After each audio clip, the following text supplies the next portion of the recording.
Minus R effect. देखिए बेटा, जब हम माइनस आर इफेक्ट की बात करते हैं तो मैंने आप लोगों को बताया था एक group is said to be have minus R effect उनके अंदर होता है when the displacement of electron उनकी तरफ हो जाता है बेटा।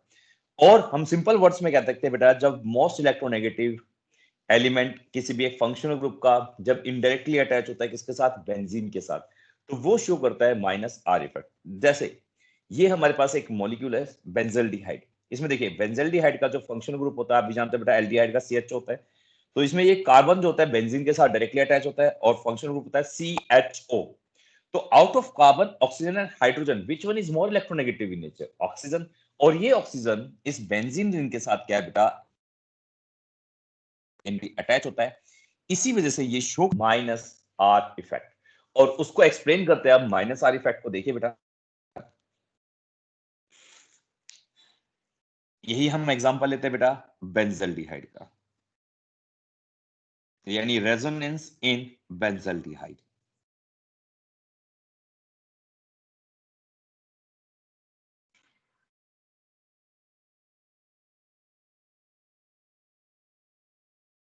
C डबल बॉन्ड O और H।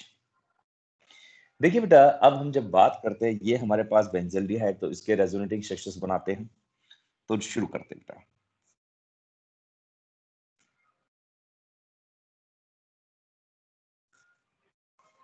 C double bond O और इसके ऊपर 2 लोन पेयर ऑफ इलेक्ट्रॉन और ये वाला H। देखिए out of carbon and oxygen हम भी जानते हैं बेटा oxygen is more electronegative in nature, तो ये क्या करता है इस पाई इलेक्ट्रॉन्स को, इस डबल बॉन्ड के पाई इलेक्ट्रॉन्स को अपनी तरफ अट्रैक्ट कर लेता है। और जैसे ही ये अट्रैक्ट करता है बेटा, तो इस टाइप से होता क्या है, इस कार्बन और इस ऑक्सीजन के ऊपर देखिए, जैसे ये ऑक्सीजन इससे इलेक्ट्रॉन लेगा तो इस ऑक्सीजन के ऊपर नेगेटिव चार्ज आता है और इसके ऊपर ये लोन पेयर ऑफ इलेक्ट्रॉन, और इस कार्बन के ऊपर कौन सा चार्ज आ जाएगा बेटा बताइए। हाँ जी बेटा, पॉजिटिव। बिल्कुल सही, पॉजिटिव चार्ज जाएगा बेटा, वेरी गुड। इस कार्बन के ऊपर कैसा चार्ज आएगा, पॉजिटिव चार्ज। अब देखिए इसको रफ साइड में दिखाता हूं मैं आपको।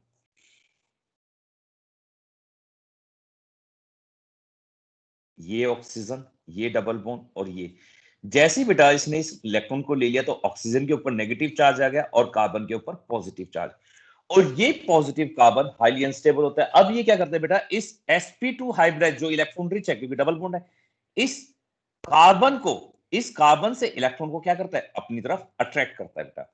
अब जैसे ये अट्रैक्ट करता है, ध्यान से सुना, तो ये इस बॉन्ड को, क्योंकि एक पॉजिटिव बन चुका है और एक नेगेटिव, तो इस डबल बॉन्डेड कार्बन को भी क्या करता है ये इस टाइप से बेटा, जो डबल बॉन्डेड कार्बन है इसके ऊपर ये पॉजिटिव चार्ज और यहाँ पे सिंगल बॉन्ड और ये O नेगेटिव, तो ये क्या करता है इस इलेक्ट्रॉन को भी अपनी तरफ खींचने की कोशिश करता है। तो देखिए ये कार्बन क्या करेगा, इस कार्बन के इलेक्ट्रॉन को खींचेगा और ये कार्बन इस पाई इलेक्ट्रॉन को अपनी तरफ खींचता है। अब देखिए जैसे ये खींचता है बेटा, तो इस कार्बन के ऊपर कैसा चार्ज आता है, ध्यान से देखना, इस कार्बन के ऊपर नेगेटिव चार्ज, ये ऊपर लगा हुआ बेटा अटैच इस टाइप से, यहाँ पे H है, ये H, तो ये H, यहाँ पे O नेगेटिव और यहाँ पे ये C और इस कार्बन पे पॉजिटिव चार्ज। तब ये कार्बन क्या करता है, इसको डोनेट कर देता है, तब इन दोनों के बीच में, इस कार्बन और इस कार्बन के बीच में डबल बॉन्ड आता है, ये H और ये ऑक्सीजन के ऊपर नेगेटिव चार्ज और ये पॉजिटिव।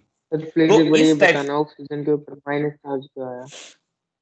देखिए बेटा जब हम बात करते हैं आउट ऑफ कार्बन, देखिए यहाँ पे आते हैं, out of carbon and oxygen which one is more electronegative in nature.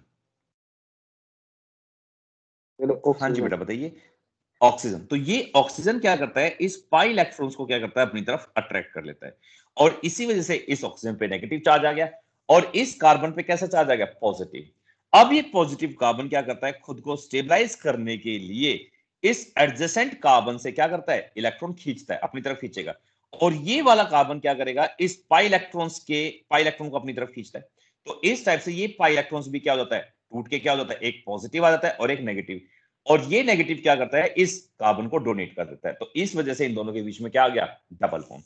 तो इस पूरे स्टेप को बेटा जो हमने 2 स्टेप में करके दिखाया, इसको पहले इसने ट्रांसफर किया, फिर इसके ऊपर नेगेटिव चार्ज आया, फिर इसको, तो हम ये क्या करते हैं, इसको एक ही स्टेप में दिखा देते हैं कि ये जो डबल बॉन्ड है ये यहाँ पे शिफ्ट हो जाता है इस टाइप से। तो जैसे ही बेटा ये खींचता है तो ये डबल बॉन्ड यहाँ पे आ जाता है, शिफ्ट हो गया यहाँ पे, और ये यहाँ पे H, और इस कार्बन पे पॉजिटिव चार्ज। ये समझ में आया या नहीं आया, ये पॉजिटिव कहां से आएगा? समझ में बेटा? जैसे ये कार्बन इलेक्ट्रॉन खींचेगा तो इस कार्बन के ये डबल बॉन्ड यहां शिफ्ट हो गया, तो इस कार्बन पे क्या आ गया? Positive charge. और ये पॉजिटिव चार्ज मैंने अभी बताया कहां से आया, देखो ये वाला, इस टाइप से। ये समझ में आया बेटा? चलो कोई बात नहीं, मैं एक बार और बता देता हूं आप लोगों के लिए, ध्यान से सुनना बेटा।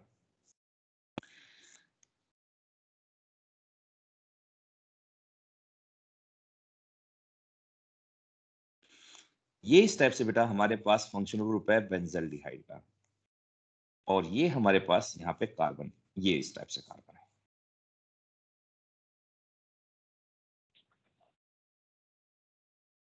आप देखिए बेटा, ध्यान से देखो, out of this carbon and oxygen which one is more electronegative in nature? आप जानते हो बेटा, out of this carbon and oxygen. Oxygen, oxygen ज्यादा, ऑक्सीजन हो गया। तो ये ऑक्सीजन अपनी तरफ जैसे ही इलेक्ट्रॉन खींचेगा बेटा, तो इस ऑक्सीजन के ऊपर कैसा चार्ज आता है? ऑक्सीजन के ऊपर नेगेटिव चार्ज, और इस कार्बन के ऊपर पॉजिटिव चार्ज। तो देखिए, तो मैं यहाँ पे बेटा इस टाइप से इसको यहीं से हटा देता हूं, तो ये हमारे पास नेगेटिव चार्ज और इस कार्बन के ऊपर पॉजिटिव चार्ज, देखो ठीक है बेटा।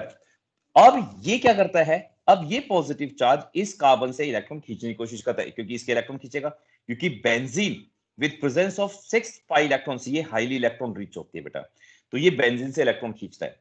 तो ये कार्बन क्या करता है, अब इलेक्ट्रॉन कहां से खींचेगा? इस वाले पाई इलेक्ट्रॉन से। और जैसे ये इलेक्ट्रॉन खींचता है बेटा, तो ध्यान से देखना, तो इस कार्बन के ऊपर इलेक्ट्रॉन खींचने की वजह से इस कार्बन पे नेगेटिव चार्ज आता है, और इस कार्बन पे पॉजिटिव चार्ज, और ये ऐसे नीचे की तरफ ऐसे डबल बॉन्डेड कनेक्ट हो गई, ये डबल बॉन्ड कार्बन और इस सिंगल बॉन्ड।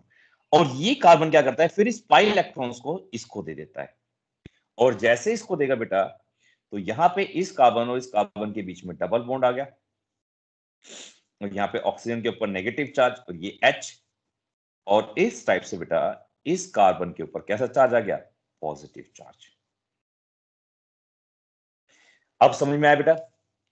अब देखिए, अब ये कार्बन क्या करेगा, ये भी खुद को न्यूट्रलाइज करेगा, तो इस कार्बन से क्या करता है? इलेक्ट्रॉन खींचता है।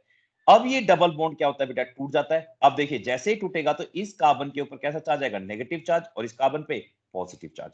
फिर ये नेगेटिव चार्ज इसको दे देता है, तो हम क्या करते हैं, इस नेगेटिव चार्ज को डायरेक्टली यहाँ पे ट्रांसफर कर देते हैं। और जैसे ही ट्रांसफर करते हैं बेटा, तो या इन दोनों के बीच में डबल बॉन्ड, और ये कार्बन कैसा होता है? पॉजिटिव से न्यूट्रलाइज हो जाता है। तो इस केस में बेटा जब हम दिखाते हैं, तो ऐसे जैसे इसको डोनेट करते हैं, इसको इलेक्ट्रॉन ये दे दिया हमने, तो इस कार्बन के ऊपर कैसा चार्ज आएगा? Positive charge. ठीक है बेटा, जैसे ये पाई इलेक्ट्रॉन ने इसको डोनेट कर दिया, तो यहां पे बॉन्ड बन गया, और इस कार्बन के ऊपर पॉजिटिव चार्ज आ गया। ये पहले से ही था, डबल बॉन्ड ओ, और ये नेगेटिव चार्ज, और ये H। अब ये बेटा जैसे ये इसको देखो, ये इलेक्ट्रॉन, ये वाला कार्बन इलेक्ट्रॉन अपनी तरफ खींचेगा, ये वाला कार्बन। अब देखिए, ये कार्बन अब पॉजिटिव हो चुका है, क्योंकि इसने इसको डोनेट कर दिया। अब डोनेट करने के बाद यहाँ पे ये क्या हो गया? डबल बॉन्ड, ये न्यूट्रल हो गया, और ये वाला भी क्या हो गया? न्यूट्रल। अब ये कार्बन अपने क्या करेगा? इलेक्ट्रॉन्स अपनी तरफ खींचेगा, और जैसे इसको खींचता है बेटा, तो ये डबल बॉन्ड टूट जाता है, किसमें? ये पॉजिटिव और ये नेगेटिव। अब ये नेगेटिव क्या करता है? इसको ट्रांसफर कर देता है इसके ऊपर। तो ये जो ट्रांसफर है, ये नेगेटिव पहले इस कार्बन पे आता है, फिर ये इसके इनके बीच में जाता है। तो इन दोनों को एक ही स्टेप में हम दिखा देते हैं कि डायरेक्टली जो डबल बॉन्ड है, ये इसके ऊपर हम क्या कर देते हैं? ट्रांसफर कर देते हैं। ठीक है बेटा, तो ये डबल बॉन्ड हम क्या करते हैं? इनके ऊपर डायरेक्टली ट्रांसफर कर देते हैं यहाँ पे। और जैसे ही ट्रांसफर करते हैं, तो यहाँ पे डबल बॉन्ड आ गया, और इस कार्बन पे पॉजिटिव चार्ज। ठीक है बेटा, ये double bond as it is C O, ये H, और ये नेगेटिव चार्ज। ठीक है बेटा, अब ये खुद को न्यूट्रलाइज करने के लिए इस वाले से खींच लेता है, और जैसे ही बनता है ये, तो ये क्या करता है? इसको वापस डोनेट कर देता है बेटा।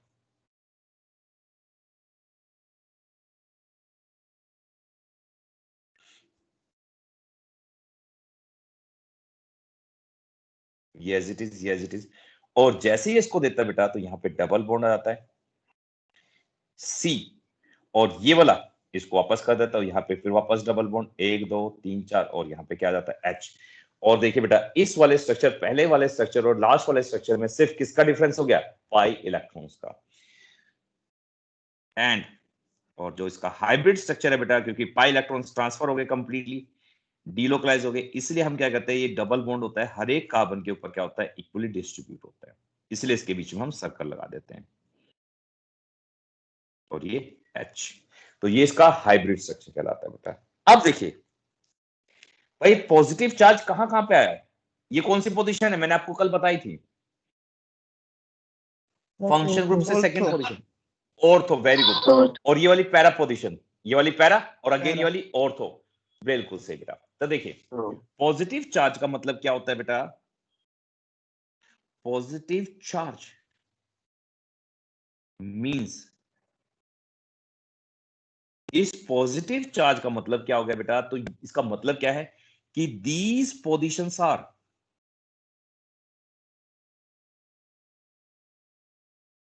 इलेक्ट्रॉन डेफिशिएंट पोजीशंस, यानी यहां पे इलेक्ट्रॉन की भारी कमी है, इलेक्ट्रॉन डेफिशिएंट पोजीशंस। ठीक है बेटा, तो कौन कौन सी इलेक्ट्रॉन डेफिशिएंट पोजीशन होगी, ortho and para, ortho and para positions are electron deficient positions. हाँ जी बेटा, अब मुझे बताइए क्या इसके ऊपर जो ये इलेक्ट्रोफाइल है ई पॉजिटिव, क्या इस पोजीशन पे अटैक कर पाएगा, पॉजिटिव इन पॉजिटिव पोजीशंस पे अटैक कर पाएगा, नो सर, नो सर, बिल्कुल सही। No sir, therefore electrophile, sorry electrophile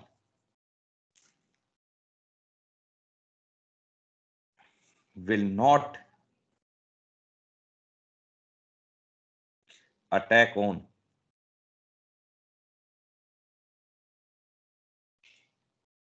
ortho and para position, ये ऑर्थो एंड पैरा पोजीशन पे अटैक नहीं करेगा। तो कौन सी पोजीशन बच गई बेटा इसमें, सो सर मेटा, बिल्कुल सही, electrophile will attack on Meta position only. ठीक है बेटा, ये कौन सी पोजीशन पे अटैक करेगा, मेटा पोजीशन पे। इसलिए बेटा जो भी माइनस आर इफेक्ट शो करते हैं वे सारे के सारे दोज कंपाउंड्स विच शोज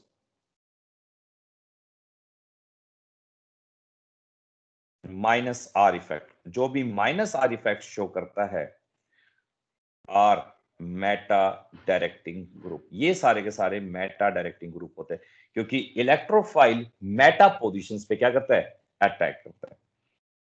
क्योंकि meta positions as compare to ortho and para positions क्या जाती है, मोर इलेक्ट्रॉन रिच होती है, because meta position is more electron rich position as compared to ortho and para position। इसीलिए electrophile कहां attack करता है बेटा, मेटा पोजीशन पे, ऑर्थो और पैरा पे अटैक नहीं करता। ठीक है बेटा, अब जितने भी इसके बाद जो भी माइनस आर इफेक्ट शो करते हैं, ध्यान से देखिए, हर एक चीज में एक चीज कॉमन है। देखो यहां पे देखो CHO यानी C double bond O, C double bond O, यहां देखिए C डबल बॉन्ड O, क्योंकि इसको लिखने का तरीका क्या होता है बेटा, इसको देखो एक लिखने का तरीका देखो, C, क्योंकि ये वाला कार्बन तो बेंजीन से कनेक्ट हो गया, डबल बॉन्ड O CH3, तो अगेन ऑक्सीजन खींच लेगा। इसमें देखिए C double bond O OH, यहां पे भी ऑक्सीजन खींचता है, ये बेंजीन से खींच लेता है। और ये NO2 की भी देखिए, क्योंकि आपके सिलेबस में यही है बेटा जिसमें सेम टू सेम रहे। अब अगेन देखिए बेटा इसमें क्या करेगा, ऑक्सीजन खींच लेगा। तो इन तीन सबके क्या है होते हैं बेटा, रेजोनेटिंग स्ट्रक्चर्स भी क्या है, बिल्कुल सेम टू सेम है। देखिए इस टाइप से, इसमें देखो साफ साफ किसने सबसे पहले ऑक्सीजन ने खींचा, इसमें भी कौन खींच लेगा, ऑक्सीजन, इसमें भी कौन खींचेगा, ऑक्सीजन, और इसमें भी कौन खींच लेगा, ऑक्सीजन। ठीक है बेटा। तो इन सब के जो रेजोनेटिंग स्ट्रक्चर्स है वो क्या है, सेम है। अब देखिए आपके सिलेबस में कौन कौन सा इंपॉर्टेंट है। तो एक तो इंपॉर्टेंट हो गया एसिटोफिनोन आपके सिलेबस में, और एक नाइट्रो बेंजीन। ये आपके सिलेबस के लिए बहुत इंपॉर्टेंट है। ठीक है बेटा। तो मैं आपको बता देता हूं कौन कौन से इंपॉर्टेंट हो गया आपके सिलेबस के लिए। एक क्लोरोबेंजीन हो गया प्लस आर इफेक्ट का जो आपने कहा था। एक आपके लिए हो गया ये रेजोनेंस वाला फिनोल वाला हो गया। एक एनिलीन वाला हो गया। एक ये। तो टोटल मिला के 1 2 3 4 5, ये पांचों आपको आने चाहिए रेजोनेटिंग स्ट्रक्चर्स। और इन पांचों में से ही आपके पेपर में कौन सा होगा। और वैसे तो आने सबके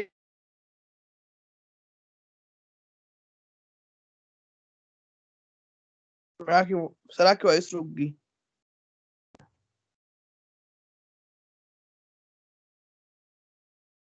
सर बीडीए पोस्ट हो गया। सर आपकी आवाज भी नहीं आ रही। बेटा एक सेकंड में, एक्चुअली में नेट चला गया था। हाँ जी बेटा, अब देखिए। तो 1 2 3 4 5, ये पांचों के पांचों रेजोनेटिंग स्ट्रक्चर आपको बनाने आने चाहिए। आने तो देखो मैंने यही कहा कि आपको पता होना चाहिए कि प्लस आर इफेक्ट कौन शो करता है, minus R effect, but resonating structures in सबके आपको आने चाहिए, क्योंकि ये 12th क्लास में भी काम आएंगे बेटा आप लोगों के। ठीक है बेटा, समझ में आया रेजोनेटिंग स्ट्रक्चर्स। तो ये हमारे पास रेजोनेटिंग स्ट्रक्चर्स हो जाते हैं प्लस आर इफेक्ट और माइनस आर इफेक्ट के। तो अब ये पांचों जो बचे हैं कौन कौन से, एसिटोफिनोन हो गया बेटा, और नाइट्रो बेंजीन। ये आपका होमवर्क है, इसके रेजोनेंस स्ट्रक्चर आपको बनाने हैं।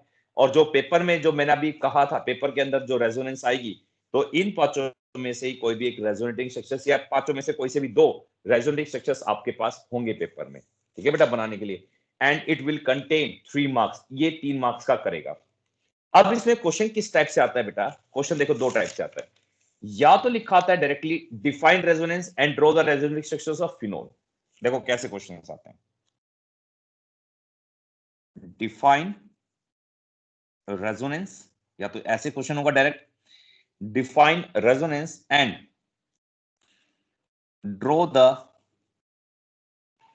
Resonating structures of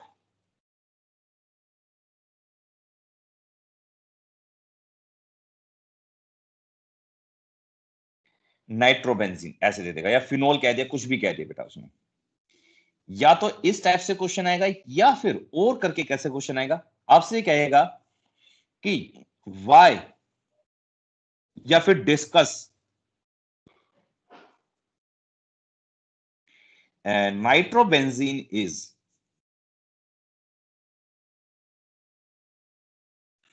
Meta directing group. तो आपको पूरा, आपको पहले रेजोनेटिंग स्ट्रक्चर्स बनाना होगा बेटा। क्या बनाना होगा, सबसे पहले रेजोनेटिंग स्ट्रक्चर्स, फिर उसके बाद वो जो लाइन मैंने आपको लिखवाई कि ये पॉजिटिव चार्ज आता है रेजोनेंस की वजह से ऑर्थो एंड पैरा पोजीशंस पे, इसी वजह से बेटा ये इलेक्ट्रॉन डेफिशिएंट पोजीशन हो जाती है, और इसलिए इलेक्ट्रोफाइल कहां पे अटैक करता है, मेटा पोजीशन पे। तो है दोनों एक ही, चाहे आप ऐसे लिख लो चाहे वैसे। तो ये आपको रेजोनेटिंग स्ट्रक्चर्स पूरे बना के आने पड़ेंगे, और उसके बाद ये लाइन भी लिख के आनी पड़ेगी।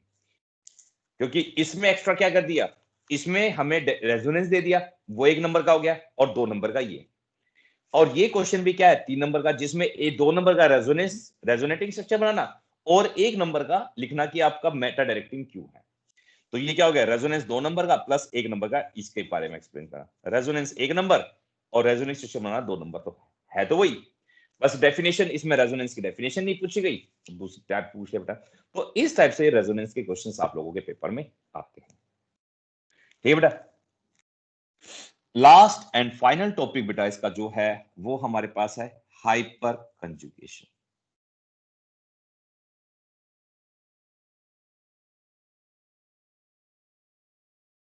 हाइपर कंजुगेशन को बेटा हम एक और नाम से जानते हैं, no bond resonance. No bond resonance. ठीक है बेटा। देखिए हाइपर कंजुगेशन जब हम बात करते हैं बेटा,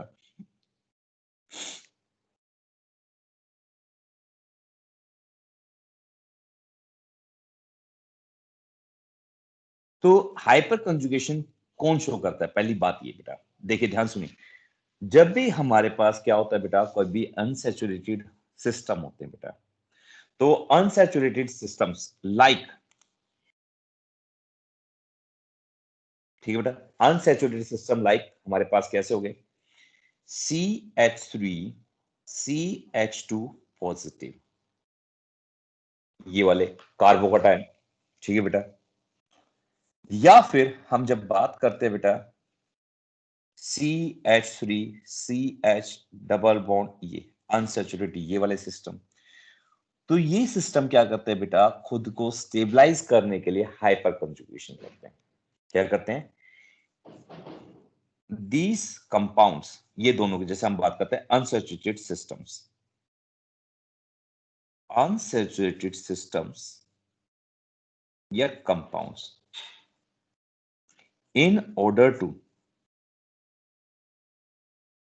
get stability, ठीक है बेटा। जिसमें अब मैं पहले बताता हूं बेटा, देखो रेजोनेंस के लिए क्या होना चाहिए, अल्टरनेटिवली क्या होना चाहिए, डबल बॉन्ड, क्या होना चाहिए, डबल बॉन्ड होने चाहिए बेटा, यानी कंजुगेशन होना चाहिए, बट इसमें इस टाइप की कंजुगेशन नहीं होती बेटा। और ये क्या करते हैं, खुद को स्टेबल करने के लिए बेटा क्या करते हैं, हाइपर कंजुगेशन करते हैं। तो unsaturated compounds in order to get the stability cause hyperconjugation. अब हाइपर कंजुगेशन में होता क्या बेटा, ठीक है बेटा, देखिए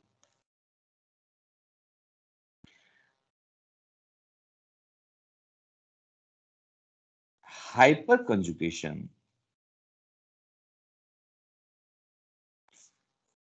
involves the shifting of,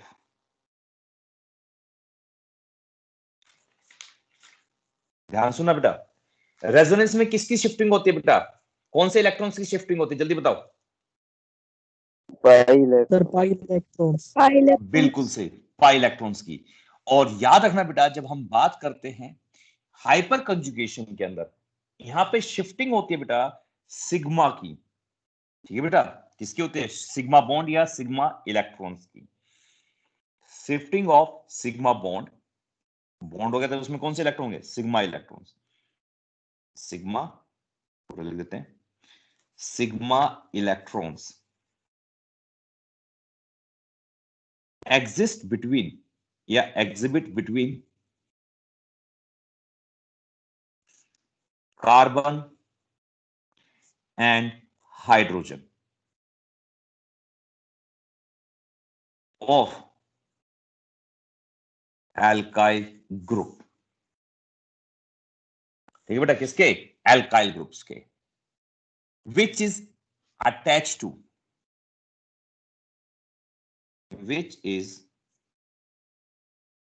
directly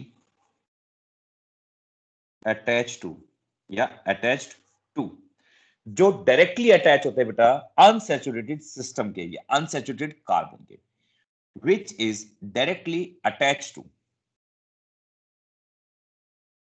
unsaturated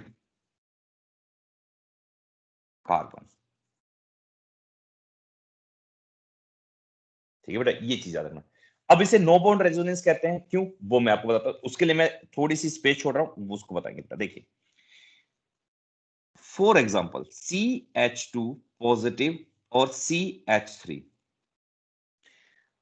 हाँ जी बेटा, अब जल्दी से बताओ क्योंकि मैडम ने लिंक भेज दिया है, अब मुझे जल्दी से बताओ, 38 हुए, अब मुझे बताओ इनमें से अनसैचुरेटेड कौन सा है, ये कार्बन है। आप देखिए बेटा, अब जब हम बात करेंगे तो इस कार्बन की बात करेंगे, और ये हमारे पास कौन सा होता है बेटा, अल्फा कार्बन, ठीक है बेटा, एग्जिस्ट बिटवीन या exist between alpha carbon and alpha hydrogen of alpha alkyl group या अल्फा। जब हम बात करते हैं बेटा, अल्फा कौन से होते हैं बेटा, देखिए ध्यान से, जो अनसैचुरेटेड कार्बन से अटैच नेक्स्ट कार्बन होता है उसे अल्फा कार्बन होते हैं, और इससे जितने भी हाइड्रोजन कनेक्ट होंगे सारे के सारे क्या होंगे, हाँ भाई सारे सारे क्या होंगे, अल्फा हाइड्रोजन। अब देखो बेटा CH3 CH और CH3, हाँ जी बेटा, इसमें कितने अल्फा कार्बन है, 2 बिल्कुल सही, और उनके 2 पास कितने अल्फा, 2, और कितने अल्फा हाइड्रोजन हो गए बेटा, 6 6। और याद रखना बेटा, जितने ज्यादा अल्फा हाइड्रोजन होंगे वो उतना ही ज्यादा स्टेबल होता है, क्योंकि उतने ज्यादा वो हाइपर कंजुगेशन शो करता है बेटा। अब देखिए, इसे हम कहते हैं बेटा प्राइमरी कार्बोकैटायन, इसे हम कहते हैं सेकेंडरी कार्बोकैटायन, और एक और रहेगा हमारा तीसरा,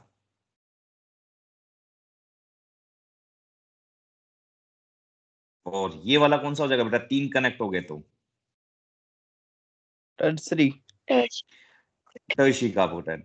अब देखिए बेटा, देखिए अब इसके पास देखो 2 अल्फा हाइड्रोजन और 2 अल्फा कार्बन हो गए। अब इसके पास कितने अल्फा कार्बन और कितने अल्फा हाइड्रोजन? सिंपल हाइड्रोजन की बात करते हैं, कितने अल्फा हाइड्रोजन हो गए बेटा? सर 3। 9 3।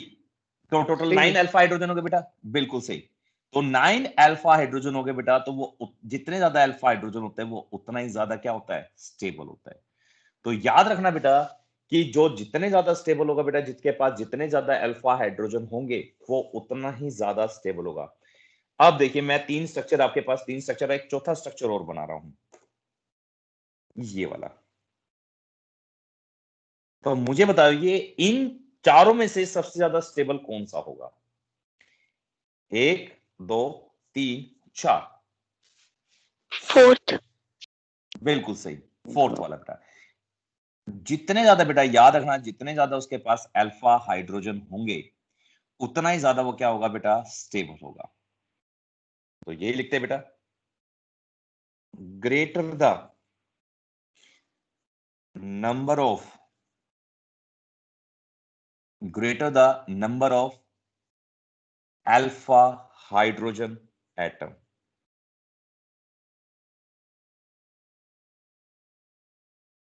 ठीक है बेटा,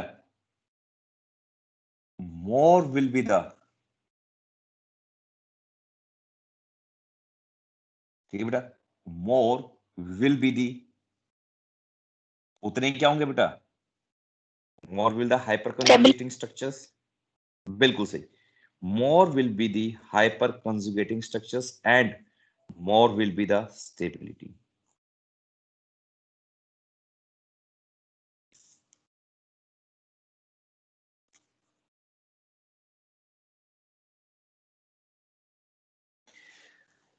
चलिए अब बताइए बेटा, इसके कितने कितने अल्फा हाइड्रोजन आपने बताए थे इस वाले के? 9 बिल्कुल सही, 9। 9। तो इसके बेटा 9 हाइपर कंजुगेटिंग स्ट्रक्चर्स होंगे, याद रखना, इसके 9 हाइपर कंजुगेटिंग स्ट्रक्चर्स होंगे। जितने ज्यादा अल्फा हाइड्रोजन उतनी ज्यादा स्टेबिलिटी। यहां पे स्ट्रक्चर लिखना भूल गया बेटा। हाँ जी बेटा, इस वाले के कितने अल्फा हाइड्रोजन हैं? 6 तो इसलिए बेटा इसके 6 हाइपर कंजुगेटिंग स्ट्रक्चर्स होंगे।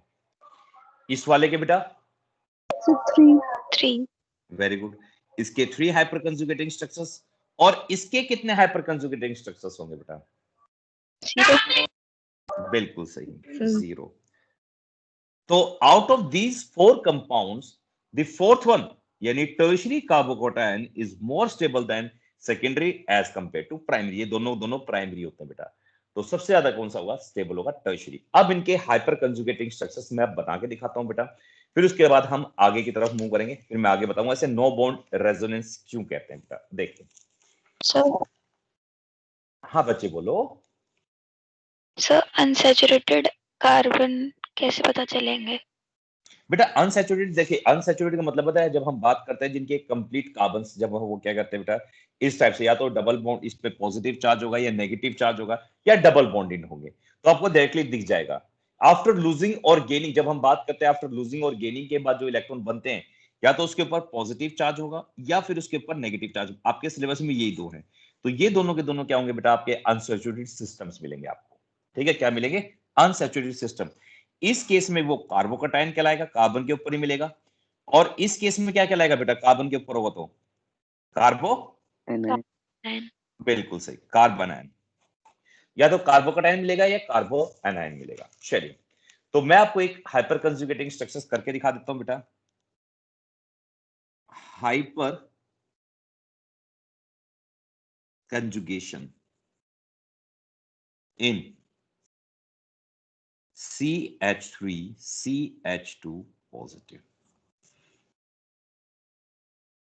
H H H and CH2. हाँ जी बेटा, ये देखिए इस कार्बन के ऊपर कैसा चार्ज है बेटा, जल्दी बताओ। पॉजिटिव चार्ज, ध्यान सुना। और ये पॉजिटिव कार्बन क्या करेगा, इस कार्बन के इलेक्ट्रॉन्स को अपनी तरफ अट्रैक्ट करेगा बेटा। क्या करेगा, इस कार्बन के इलेक्ट्रॉन्स को अपनी तरफ अट्रैक्ट करता है बेटा। अब ध्यान से देखना, और ये कार्बन क्या करेगा, खुद को न्यूट्रलाइज करने के लिए इन हाइड्रोजन से इलेक्ट्रॉन लेता है। अब जब इन हाइड्रोजन से वो इलेक्ट्रॉन लेगा बेटा, ध्यान से देखना क्या लेगा, इलेक्ट्रॉन लेगा। तो इस टाइप से बेटा, जब ये हाइड्रोजन हाइड्रोजन हाइड्रोजन और यहाँ पे सिंगल बॉन्ड CH2 पॉजिटिव है, तो जैसे इलेक्ट्रॉन लेता है तो इस कार्बन के ऊपर, इस हाइड्रोजन के ऊपर पॉजिटिव चार्ज और इस कार्बन पे नेगेटिव चार्ज, फिर ये नेगेटिव इसको ट्रांसफर कर देता है। और जैसे ही ट्रांसफर करता है बेटा, तो इनके बीच में डबल बॉन्ड आ जाता है, और ये CH2 और ये H और ये H और ये H पॉजिटिव। तो इनको बेटा हम एक ही स्टेप में दिखा देते हैं, ये ऐसे ट्रांसफर करते हुए एक ही स्टेप में दिखा देते हैं। तो देखिए क्या बना, CH H CH2, और जैसे ही बेटा ये इलेक्ट्रॉन देगा इस कार्बन के ऊपर, जब नेगेटिव चार्ज आया और ये नेगेटिव चार्ज जब इसको देगा बेटा, तो ये कैसा हो जाएगा, पॉजिटिव था, तो ये न्यूट्रलाइज हो जाएगा। और इसी वजह से दोनों के बीच में क्या आ गया, डबल बॉन्ड, और ये H पॉजिटिव। अभी देखिए बेटा, हमें कंफर्म नहीं है कि ये कार्बन इस वाले हाइड्रोजन से लेगा, इस वाले अल्फा हाइड्रोजन से लेगा, क्योंकि इसके पास 3 अल्फा हाइड्रोजन है, तो इन तीनों में से किसी से भी ले सकता है। इसलिए ये हाइड्रोजन इस कंपाउंड में रहता तो है, बट इनके बीच में कोई बॉन्ड नहीं होता ड्यूरिंग रेजोनेंस। अब ये वाला बेटा हाइड्रोजन इस वाले से ना लेके, क्या पता इस वाले से इलेक्ट्रॉन ले लेता, खींचता, तब यहां पे ये इसके पास H पॉजिटिव होता, और यहां पे क्या बन जाता, CH2। मे बी थर्ड वाले से लेता, CH H और H। तो यहां पे इस टाइप से बेटा हमारे पास कितने हाइपर कंजुगेटिंग स्ट्रक्चर्स बने, 1 2 3, यानी जितने अल्फा हाइड्रोजन होते हैं उतने ही बनते।